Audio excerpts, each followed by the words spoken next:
ఈరోజు మనం మాట్లాడుకునే topic Pyrex of unknown origin. అంటే ఫీవర్ ఏ రీజన్ లేకుండా ఫీవర్ ఎప్పుడెప్పుడు వస్తుంది అనేది. నమస్తే, నేను doctor Madhuri, general physician from సంఖ్య హాస్పిటల్.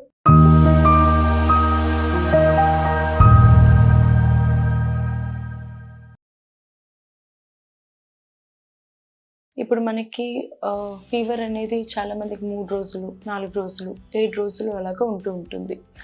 అంతకన్నా ఎక్కువ వచ్చినా కూడా.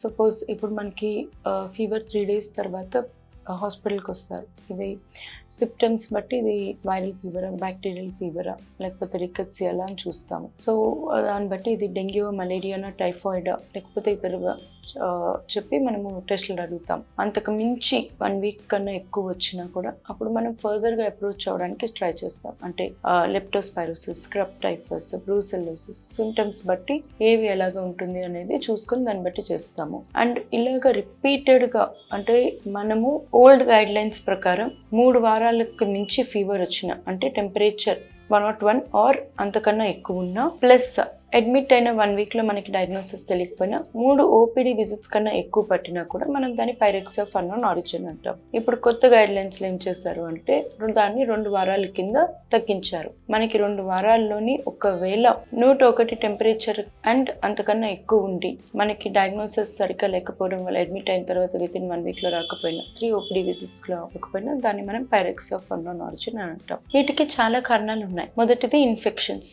40% candidates 2 వారాల కన్నా ఫీవర్ ఎక్కువ ఉంది అని అంటే ఇన్ఫెక్షన్స్ అయి ఉండొచ్చు.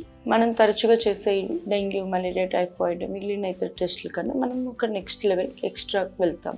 తర్వాత వీటితో పాటు ఏమైనా అసోసియేటెడ్ సిమ్టమ్స్ ఉన్నాయి, వెయిట్ లాస్ ఉందా, క్రానిక్ కాఫ్ ఉందా, దాన్ని బట్టి అది ఎలాంటి రకమైన infections, like suppose chronic cough ఉంటే అదేమైనా టీబీ సైడ్ వెళ్తుందా, లేదు అంటే క్రానిక్ ఎక్కువగా యూరిన్ ఎక్కువ రాత్రులు ఎక్కువ వెళ్తున్నారా, ఇలాంటివి ఏంటంటే క్రానిక్గా వస్తూ విత్ ఫీవర్ అనేది ఆన్ అండ్ ఆఫ్గా వస్తూ ఉండొచ్చు. ఇంకా ఇది కాకుండా 15% వచ్చేసరికి ఆటో ఇమ్యూన్ డిసీజెస్. ఇవి తరచుగా ఎక్కువగా ఫీమేల్స్లో చూస్తూ ఉంటాం. వీళ్ళు ఎక్కువగా ఎక్కువ కాలం ఫీవర్తో ఉండి, ప్లస్ వాళ్ళకి joint pains, swellings, morning stiffness, లేదు అంటే వేరే ఇతర సిమ్టమ్స్ రావడంతో మనం ఆటో ఇమ్యూన్ చూస్తాం. Next 10% malignancy. కొంతమంది ఏంటి అంటే మ్యాలిగ్నెన్సీ, క్యాన్సర్ పేషెంట్స్లోని ఫీవర్ అనేది ఎక్కువగా చూస్తూ ఉంటాము. అది ఎక్కువ కాలం ఉంటుంది.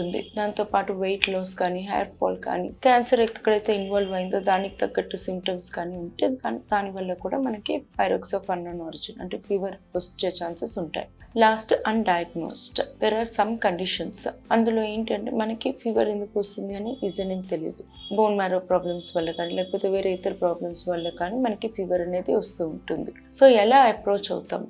సో యూజువల్లీ పేషెంట్ ఫస్ట్ 1 weekలో వచ్చారు, వాళ్ళకి వచ్చేసరికి మనం బేసిక్ ఇన్వెస్టిగేషన్స్ అని పంపిస్తూ ఉంటాము. పంపించిన తర్వాత అప్పటికి ఫీవర్, దానికి తగ్గట్టు ఫీవర్ మెడిసిన్స్ అని పెడతాం. నెక్స్ట్ వీక్కి కూడా తగ్గలేదు, ఆ తర్వాత అడ్మిట్ చేసిన తర్వాత చూస్తాం. సర్టన్ ఫీవర్ ఇన్ఫెక్షన్స్ కావలేదు అంటే నెక్స్ట్ సెట్ ఆఫ్ ఇన్ఫెక్షన్స్, ఇందాక చెప్పినట్లు బ్రూసెల్లోసిస్, లెప్టోస్పైరోసిస్, స్క్రబ్ టైఫస్ ఇలాంటివి చూస్తాం.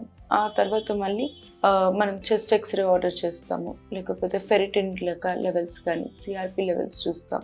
ఈ సెట్ కూడా అవ్వట్లేదు అంటే ఆటో ఇమ్యూన్ ప్రొఫైల్కి వెళ్తాం.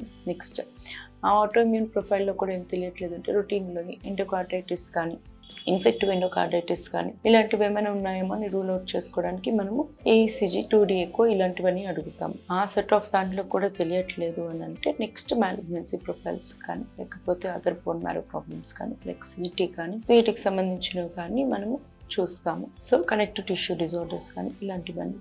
సో ఫీవర్ మనకి లాంగ్ లాస్టింగ్గా వస్తుంది అంటే మాత్రం బేసిక్ ప్రోటోకాల్ ప్రకారం నెక్స్ట్ స్టెప్ అప్రోచ్ కింద వెళ్తాము. All fevers are not infectious. Thank you.